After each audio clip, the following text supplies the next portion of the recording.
Weereens baie welkom en baie dankie dat u ingeskakel het. Nou ek glo en vertrou dat dit soos gewoonlik baie goed gaan met u en dat die waarheid van die Here se woord steeds vir u baie kosbaar is. Nou ons leef in 'n tyd van baie groot misleiding en vandag gesels ek weer oor hierdie baie kontroversiële onderwerp van die pre-tribulation rapture. Nou ja, in vandag se video gaan ons luister wat sê Lee Brainard oor die pre-trib rapture. Hy's 'n groot voorstander van die pre-tribulation rapture. Nou wie is Lee Brainard? Lee Brainard is 'n man wat hoog geag word in die pre-trib kamp. Hy's 'n man wat blyk skynbaar die Hebreëse en die Griekse taal baie goed ken en dit kan praat. En dan is hy 'n man wat 'n diepe studie gaan doen het oor die vroeë kerkvaders wat geglo het aan die pre-tribulation rapture. Nou ons gaan 'n video daaroor doen op 'n stadium en u gaan natuurlik sien die teendeel daarvan. Maar ons weet natuurlik die wegraping gaan nie plaasvind voor die groot verdrukking of voor die 7 jaar nie. Dit gaan wel plaasvind by die wederkoms van Christus volgens 2 Tessalonisense 2 en dit is baie belangrik om dit reg te verstaan. Nou ek gaan 'n paar videoklips speel vandag van Lee Brainard en hoor wat hy te sê het en ons gaan alles beoordeel in die lig van die woord van die Here. Nou om 'n pre-trib rapture sinvol te kan verklaar en te kan promoveer, moet hierdie mense skrifte buite konteks gebruik, ons noem dit eisegesis, om so leerstelling te kan sin maak, dat dit kan sin maak. En hy's nie 'n uitsondering nie. Hy doen presies dieselfde wat al die pre-trib leraars maak. Byvoorbeeld, hulle sal sê, ons is nie bestem tot die toren nie, 1 Tessalonisense 1 vers 10, maar tot saligheid, en dan sê hulle, daai toren is eintlik die 7 jaar periode of die laaste week van Daniël, terwyl dit nie die geval is nie. Die toren van God vind plaas na die wederkoms, na die groot verdrukking. Maar kom ons gaan kyk na sy eerste videoklip, waarin hy dan ook sê, wat is sy rede, hoekom daar 'n wegraping moet plaasvind. Kom ons gaan luister en dan gaan ons daaroor gesels. The pre-trib rapture is the understanding that God has a program with Israel that is not finished. Right now, he's in a program gathering a people for himself from the Gentiles around the world and the Jews. For him to go back to finish this Israel program, he has to finish the church program. He has to take the church out of the world, and then he can go back to dealing with Israel during the 70th week. Nou hierdie leerstelling kom uit die dispensasie-teologie uit. Hulle glo daar is sekere tydvakke waarin God werk, soos die kerk is nou in die gang vir 2000 jaar en by die wegraping, die pre-trib wegraping natuurlik, dan sal die Here die kerkbedeling eindig en hy sal hom wen tot Israel in die laaste week en so meer. Nou die Here gaan hom wel wen tot die volk Israel en hulle redding.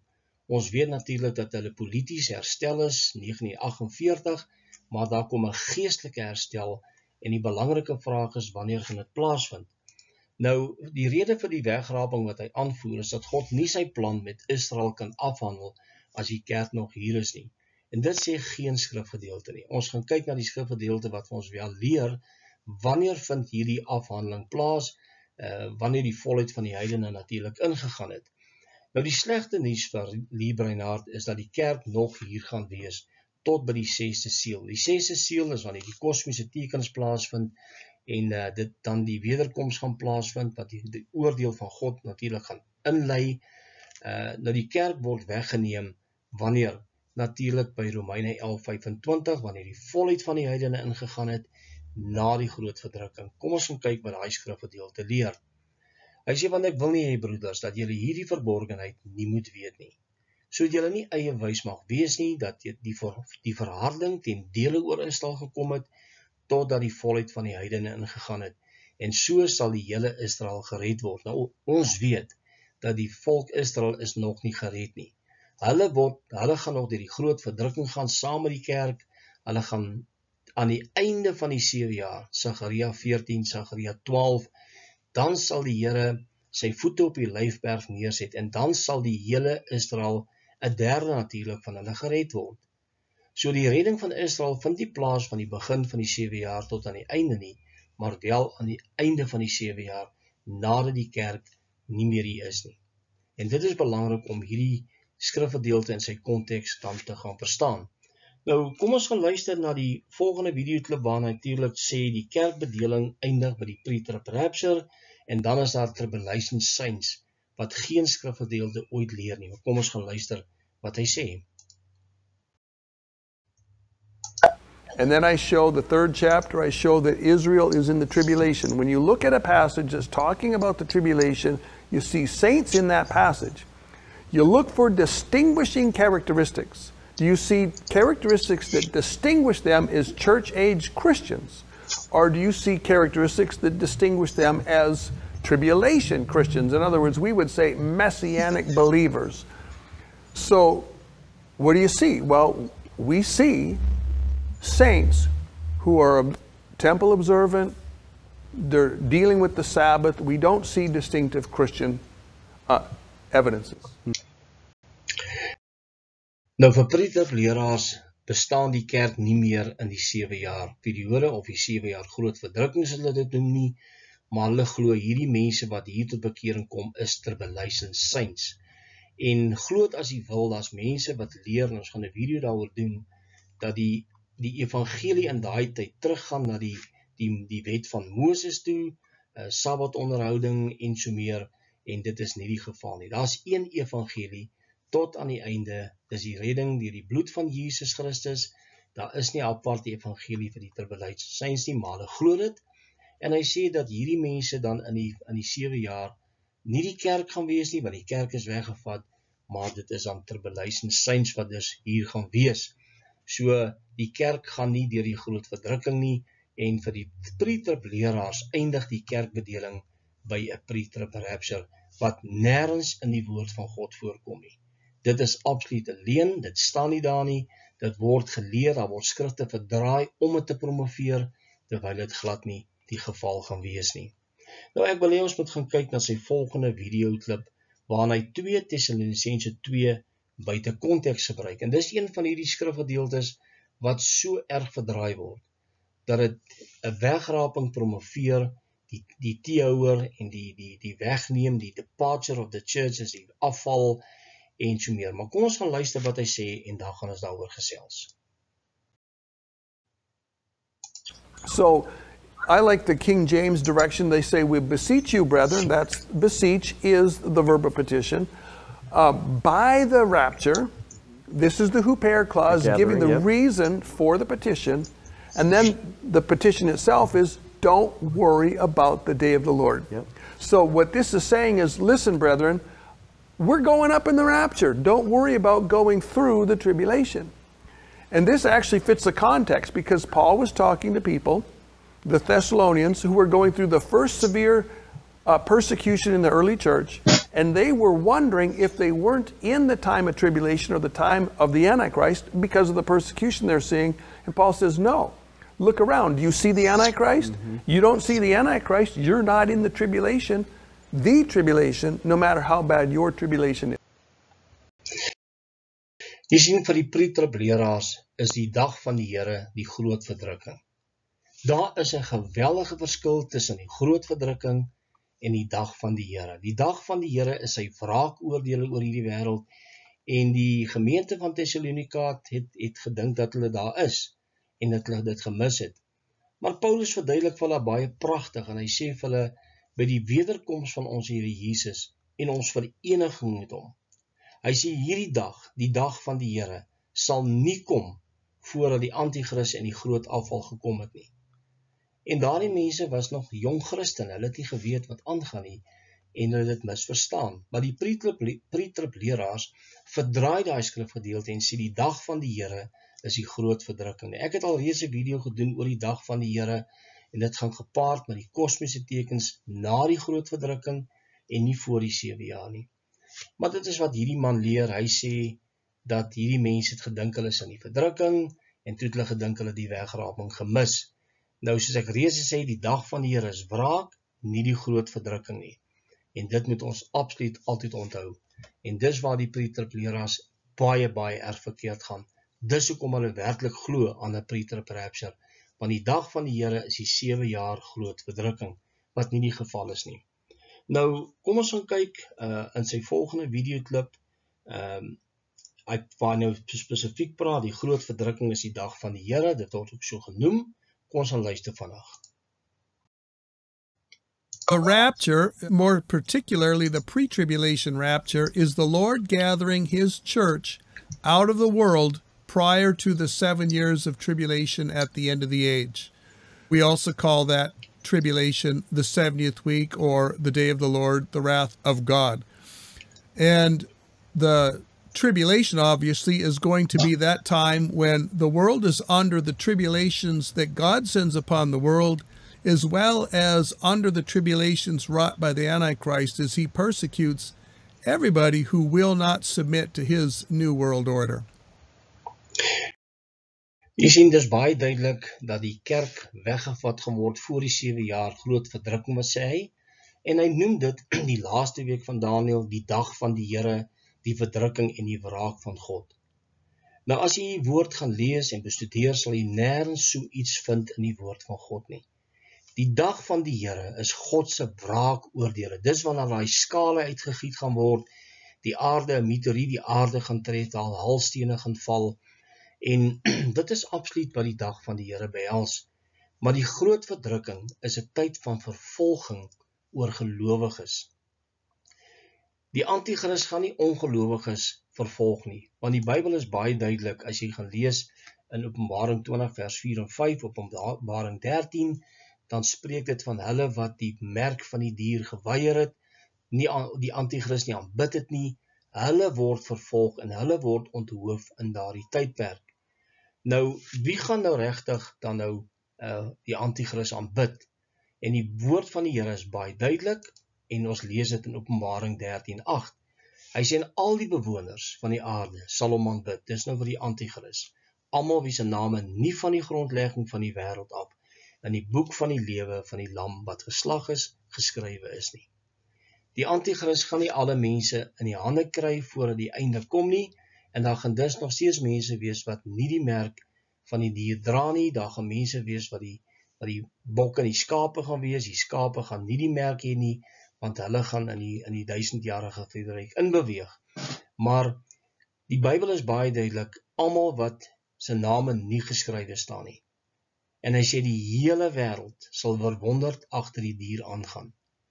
Ek dink nie daar's mense wat die dood in die gesig gaan staar, en hy's nie 'n Christen nie, en hy besluit hy gaan nie die merk net vat en hy gaan sommer met sterf nie. So die anti-kris gaan wel in sy nuwe regering baie hard wees nie oor die wêreld, en almal wat hom nie aanbid nie, en die meeste mense gaan, maar die ware Christene gaan hom nie aanbid nie, en dis hulle wat vervolg gaan word. So die kerk gaan nie wees, daar's geen wegraping voor die 7 jaar nie, en dit is wat hierdie mense graag wil glo, dis 'n gemaklike evangelie. Kom ons gaan luister na sy volgende videoklip, waar dit gaan oor die pre-rapture, wat vir hom 'n baie groot bedreiging is. Kom ons gaan kyk. The one that's causing the most trouble for the pre-tribulation rapture today is the pre-wrath rapture, which claims that the church can go through the tribulation under the Antichrist, and she will, but then late in the 70th week, maybe 3/4 or 80% of the way through, the Lord will rapture the church, and then the world is going to go through a very short window, 6 months to a year and a half of wrath. Nou goed, die rapture view wat die pre-trib kamp gryshare besorg, is die pre-rapture. Dit is juist hierdie view wat Bybels korrek is. Die pre-rap praat voor die wraak van God. Ons is nie bestem tot sy wraak nie, maar wel tot verdrukking. En ons gaan deur die groot verdrukking gaan, wanneer die Here dit gaan kortknip, want daardie dae gaan verkort word. Watter dae? Die dae van vervolging, die groot verdrukking. Die groot verdrukking is nie 7 jaar nie, en dan wil hierdie mense leer dat dit die wraakoordele van God is. God gaan daardie wraak bring, van die begin tot die einde. Dis nie die geval nie. God gaan wraak neem na die wederkoms plaasvind het, en daarom is die pre-rapture Bybels korrek. Nou, kom ons gaan luister na sy volgende video, dat hy 'n waarborg gee. Hy sê daar's 'n waarborg, dat die kerk nie in die groot verdrukking gaan wees nie. Is daar 'n waarborg? Kan hy dit Bybels bewys? Maar kom ons gaan luister. So we can't escape tribulation. As the smoke flies upward, so a man is born to trials and tribulations in this life. But the church is guaranteed to be delivered from the final trial or tribulation upon the earth, the last 7 years of tribulation, which is set aside for the nation of Israel. And that tribulation is going to be vastly worse than any tribulation this world has ever seen. Nou, daar's geen waarborg. Daar's geen waarborg nie. Die woord van die Here leer dit nie. En vir die kerk, deur die kerk eeu heen, was verdrukking altyd deel van die kerk gewees. En hy sê ja, dit is so, maar ons is gewaarborg dat ons nie in die final tribulation sal ingaan nie. Nou, waar staan hierdie waarborg in die woord van die Here? Nou, as Liebrein na die woord ken, dan sal hy duidelik verstaan dat die wraak van God gaan kom na die groot verdrukking. Die groot verdrukking is nie die wraak van God nie. Maar hierdie mense wil dit so graag promoveer, so maklik laat lyk, dat die kerk nie vervolging in die oë staar nie, maar dat dit eintlik God se wraakoordele gaan wees. Nee, dis nie die geval nie. Dit vind plaas weer eens, en ek gaan dit nog baie sê, na die groot verdrukking. Goed, ek wil gaan kyk na 'n volgende videoklip waarin hy dan skrifgedeeltes gebruik om die pre-trib rapture te promoveer. Kom ons gaan kyk of hy reg is. And this is one of those things that they bludgeon them with. No verse teaches a pre-tribulation rapture. This is simply not true. John 14:1-3 absolutely necessitates a pre-tribulation rapture. Revelation 3:10, which we already dealt with, demands a pre-tribulation rapture. So there's plenty of verses in the Bible and passages that teach a pre-trib rapture. We just have to let the Bible speak for itself.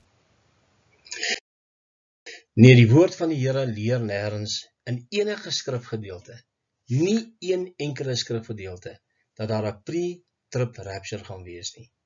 En dan sê hy, maar die woord moet vir homself praat, en dan gebruik hy skrifgedeelte buite konteks. Nou kom ons gaan kyk. Hy sê daar is skrifgedeeltes wat wys daar is 'n pre-trib rapture. Maar hierdie skrifgedeeltes leer niks van 'n pre-trib rapture nie. Johannes 14:2 en Openbaring 3:10. Johannes 14 sê net dat hy gaan ons weer kom haal. Dit kan wees middel, voor, na, maar dit is na die groot verdrukking.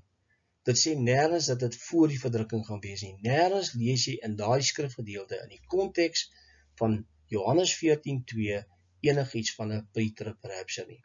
Openbaring 3:10 word so maklik gebruik dat hy gaan ons bewaar uit die uur van beproewing of in die uur van beproewing. Maar wat is hierdie beproewing? Wat is hierdie Openbaring 3:10?